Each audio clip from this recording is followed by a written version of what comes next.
আসসালামু আলাইকুম। Hello guys, কেমন আছেন সবাই? আশা করি যে যেখান থেকে ভিডিওটা দেখছেন আলহামদুলিল্লাহ ভালো আছেন। তো ঈদ মোবারক সবাইকে জানাই ঈদ মোবারক, ঈদ মোবারক, ঈদ মোবারক। তবে হ্যাঁ, সবার জন্য ঈদ মোবারক হলো, আমার জন্য একটু আলাদা। কারণ দেখতেই পাচ্ছেন আমার সংসারের, আমার ঘরের, আমার আমার সব কিছুর অবস্থা দেখতেই পাচ্ছেন। এর আগেও কিন্তু আমি বলেছি বা ভিডিও দিয়েছি, একটু একটু করে গুছিয়েছি তখন কিন্তু আমি বলেছি যে আমি গ্রামে চলে যাব। তো সেজন্য আমি গুছগাছ করতেছি।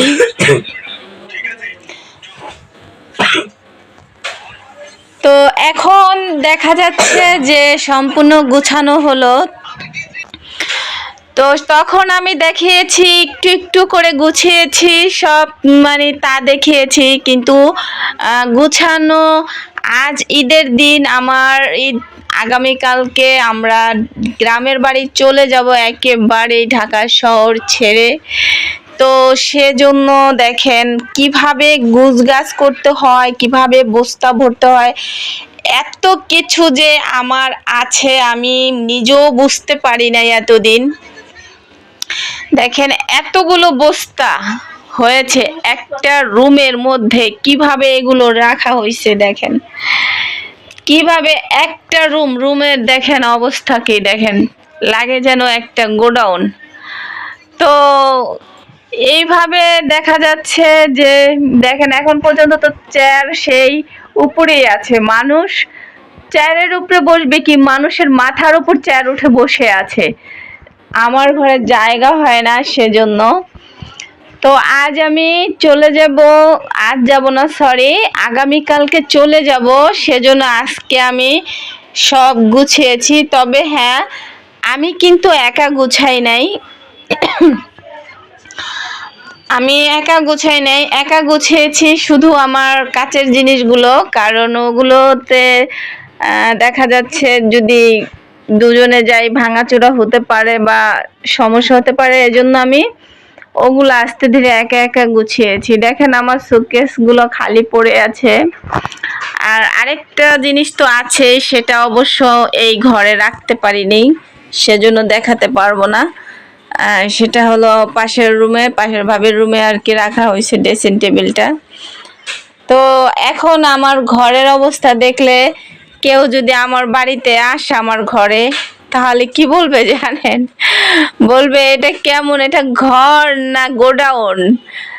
তো অলরেডি একজন সেই কথাটা বলেও গেছে জানেন গাইস। এক লোক আসছিল আমার রুম দেখার জন্য, ভাড়া হবে সেজন্য দেখতে আসছে। আয়শা আমার এগুলো দেখে বলতেছে যে এটা কি রুম না গোডাউন। আমি তো হাসতে হাসতে শেষ।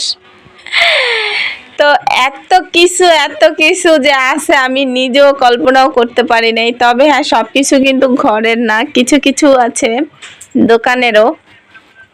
ওই 3টা বস্তা আছে দোকানের, শুধু এখানে 3টা না, ও দোকানের বাইরে আছে রান্না পাকের ঘরে। সো গাইস দেখেন এত কষ্ট করে গুছিয়েছি, দেখেন কোনো জায়গা হয় না, গুছিয়ে রাখবো কই, সেজন্য কত কষ্ট। একটা দেখেন কই রাখছি, আরেকটা এখানে রাখছি, আর দেখেন গাইস কই রাখছি, কোনো জায়গা হয় না, মানে এখন পাড়া দেওয়ার মতো কোনো জায়গা নাই। শুধু খাটে থেকে নাইমা জাস্ট বাইরে যাওয়ার জন্য একটুখানি চিপ্পা রাস্তা রাখছি। তো এখনো পর্যন্ত কিন্তু আরো গুছানো আছে, এরকম আরো 2-1 ব্যাগ হবে। কারণ এখনো পর্যন্ত দেখেন বিছানায় আছে 2টা জাজিম, একটা তোষক, তারপরে তো বালিশ খাতা আছেই, তারপরে আবার যে গায়ের কাপড় চোপড় ওগুলা এখনো সুকেসের ড্রয়ারে কাপড় চোপড় ভরা। সো গাইস দেখেন এত কিছু আমি কিভাবে যে এত কিছু নিব সেটা বুঝতে পারতেছি না। আর এত কষ্ট হচ্ছে জানেন গাইস, আজকে আমার আসরের আজান দিয়ে দিছে গোসল করতে, এগুলা সারতে সারতে। মানুষ ঈদের আনন্দ করে সকাল, যেহেতু আমি যেটা করতাম আমারটাই বলি, আগে ঈদের আনন্দটা উপভোগ করতাম এভাবে, সকালে মানে একদম ভোরে বা ভোর রাত্রেই যখন বাবা ছিল তখন ভোর রাত্রে ডাকতো ছোটবেলায়। তো ডাকার পরে হাতের তারাবাতি ধরিয়ে দিয়ে তো দেখা যাচ্ছে আমরা এদিক সেদিক দৌড়াদৌড়ি করতাম। তারপরে যখন বড় হলাম তখন একটু সকালে ভোরে উঠেই কোথায় মানে ঝাড়ু ঝুড়ু দেওয়া, ঘর ধোয়ার মানে পরিপাটি তো আগেই করে রাখতাম, তারপরে আবার একটু মোছামাছি করতাম যেন দেখতে সুন্দর লাগে। তো সকাল ফর্সা হতে হতে আমাদের কাজ শেষ হয়ে যেত, গোসল করে অলরেডি থাকতাম যে মেহমান আসবে, ওদেরকে খাওয়াবো, বান্ধবীরা আসবে, তাদের সাথে আমরাও ঘুরতে যাব। গাইস আমরা কিন্তু 7 দিন ঈদ করতাম, একটানা 7 দিন ঈদ করতাম যখন বাবার বাড়ি ছিলাম।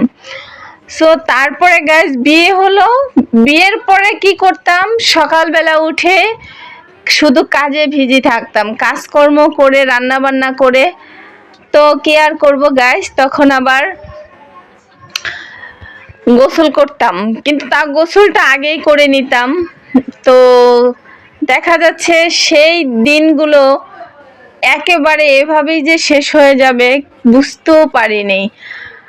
আজ আমার দেখেন, আজ ঈদের দিন, মনে পড়ে যায় অনেক কথা। আজ আমার পাশে কেউ নেই, কিন্তু জানেন প্রত্যেকটা ঈদে আমি আপনজনকে না দেখলে ভালো লাগে না। আর এই দিনটা সবচেয়ে বেশি মিস করতেছি আমার ভাইয়াকে। মানুষ মিস করে মাকে, বাবাকে, কিন্তু আমি মিস করি আমার ভাইয়াকে। অনেক ভালোবাসে তো, আদরও করে, আবার সব সময় তার অপেক্ষায় থাকতাম ছোটবেলা থেকেই। ভাইয়া যখন গ্রামে, আমরা বিয়ে হয়নি, ঢাকা থাকতো, আশায় থাকতাম ভাইয়া আসবে। কিন্তু আজ আমার ভাই প্রবাসে একা একা বসে আছে, শুয়ে আছে।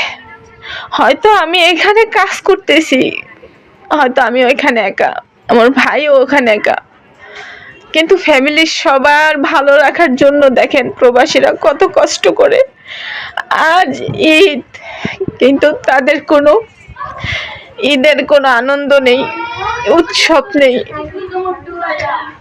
কে তাদের একটু খাওয়াবে রান্না করে, কে কি জামা কাপড় পরবে, কোথায় ঘুরবে, তাদের কোনো আনন্দ নেই। দেখেন একটা প্রবাসীর জীবন কতটা কষ্টের হয়, যেটা আমার ভাই যদি বাইরে না যেত তাহলে মনে হয় এতটা ফিল করতে পারতাম না, আর যতটা ফিল করি।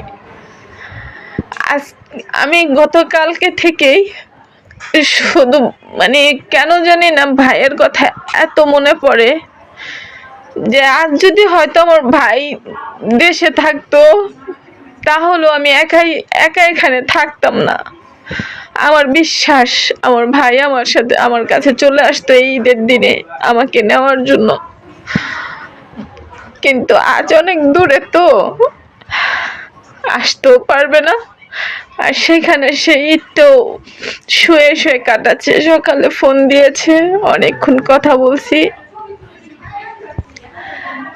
তো গাইস আপনাদের শুধু এই জন্য বললাম, মনে পড়ে যায় তো ভাইয়ের কথা, যে একটা প্রবাসীর জীবন যারা প্রবাসে থাকে একমাত্র তারাই বোঝে। প্রবাসীদের জীবন অনেক কষ্টের হয়, অনেক দুঃখ কষ্ট পরিশ্রম, ওরা অনেক কিছু ত্যাগ করে। তাই সবাইকে বলবো, সবাই একটু প্রবাসীদের জন্য দোয়া করবেন, তারা যেন তাদের মনের আশা পূর্ণ করে আপন ঠিকানায় চলে আসতে পারে, তাদের প্রিয় মানুষের মুখগুলো যেন আবার এসে দেখতে পারে। প্রবাসীরা যে এত কষ্ট করে সেটা নিজের ভাই যদি না যেত তাহলে মনে হয় এটা বুঝতে পারতাম না, এত কষ্ট। আজকে ভাই দূরে, তাতে বুকটা হাহাকার করে। আর এরকম তো হাজারো প্রবাসীদের আত্মীয় স্বজনেরা হাহাকার করছে। তাই গাইস আর বেশি কথা বলবো না, এক কথার মধ্যে আরেক কথা নিয়ে আসলাম। চলে যাব গ্রামে, সেই কথার মধ্যে মনে পড়ে গেল ভাইয়ের কথা, তাই বললাম। তো গাইস, সবাই ভালো থাকবেন, সুস্থ থাকবেন, এই নিয়ে বিদায় নিচ্ছি আমি আজকের মতে নাসিমা মাল্টিব্লগ 22 চ্যানেল থেকে। আশা করি সবাই ভালো থাকবেন। আল্লাহ হাফেজ।